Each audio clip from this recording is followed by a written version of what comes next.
உன்னை இவ்வளவு தூரம் வளர்த்து ஆளாக்குனவனா? அவங்க என்ன பண்ணி நம்மள வெளியில அனுப்பினாங்கன்னு உனக்கு மறந்து போச்சா ஆதி? இப்போ யார் துணையும் இல்லாம இருக்கும். எதை பத்தியுமே கொஞ்சம் கூட யோசிக்காம நம்மள வெளியில அனுப்பிட்டாங்க. நீ என்னடானா அங்க இருக்கிறது நல்லா இருக்குன்னு சொல்லிக்கிட்டு இருக்க. உனக்கு அங்க போகணும்னு ஆசையா இருந்தா போ, நான் ஒன்னும் சொல்லல. அப்படி சொல்லலம்மா, எனக்கு உங்க கூட இருக்கணும் தான் ஆசை. ஆனா இங்க இருக்கிறது தான் எனக்கு பிடிக்கல.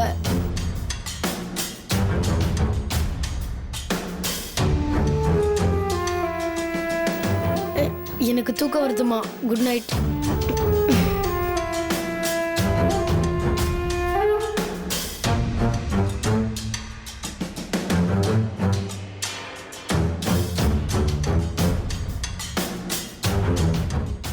உன்னையும் அவங்க கூட அனுப்ப முடியாது ஆதி. எனக்கு நீ மட்டும்தான் இருக்க.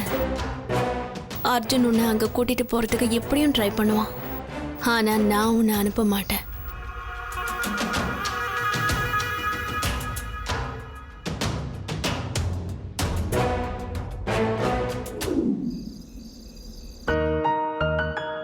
அங்க பாரு பிரியாமா எப்படி சிரிச்சிட்டு இருக்காங்கன்னு, எவ்வளவு சந்தோஷமா இருக்காங்கன்னு. அப்பா, நானும் ஆதி அண்ணாவும் இந்த போட்டோல அழகா இருக்கோம்ல? நீ எப்பவுமே அழகு. விதை ஒண்ணு போட்டா சொரம் ஒண்ணு முளைக்குமா என்ன? அப்படின்னா என்னதுப்பா? அப்படின்னா ஒண்ணும் இல்ல, நான் அழகா இருக்கேன்ல, அதனால நீயும் அழகா இருக்க.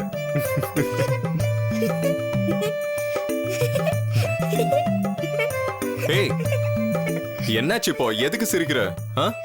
சும்மாதான். சும்மா சிரிக்காதீங்க, இது ஒரு ஃபேக்ட் தான். என்ன நான் அழகா இல்லையா என்ன? ஓகேப்பா, ஒத்துக்கிறேன். நீங்க அழகா தான் இருக்கீங்க. போட்டோஸ் பார்க்கலாம். இங்க பாரு. அப்பா, ஸ்ருதியத்தை ஏன் இதுல அழறாங்க? அவங்க நம்ம கூட இருந்துட்டு வேற வீட்டுக்கு போறாங்கல்ல, அதான் சோகமா இருக்காங்க. அப்ப இங்கே இருக்கலாம்ல? அது எப்படி இருக்க முடியும்? உங்க பிரியாமா அவங்க வீட்லயா இருக்காங்க? அப்போ எனக்கும் கல்யாணம் ஆனா நானும் வேற வீட்டுக்கு போயிடணுமா? ஆஃப் கோர்ஸ், அதான் முறை. ஆஹா, அப்ப எனக்கு கல்யாணம்லாம் வேணாம். நான் உங்களை விட்டு எங்கேயும் போக மாட்டேன். அப்படியா?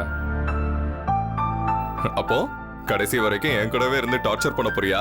டார்ச்சர் பண்ண போறியா? பிரியமா, நான் உங்களை டார்ச்சர் பண்றேனா? நான் அப்படி சொன்னேனா? நீங்க அப்ப எப்படி இருக்கீங்க? எப்படி இருக்கேன்? எப்பவும் போலதான் இருக்கேன். பொய் சொல்லாதீங்க. நான் எதுக்கு போய் சொல்ல போறேன்? அதெல்லாம் ஒண்ணும் இல்ல. ஆமா அப்பா, அப்போ ஆதி அண்ணாக்கும் கல்யாணம் ஆனா வீட்டை விட்டு போயிடுவானா? இல்ல, அவன் நம்ம கூடவே இருப்பான். ஏன்னா அவன் பாய் இல்ல. அப்போ ஏன் கேர்ள்ஸ் மட்டும் போகணும்?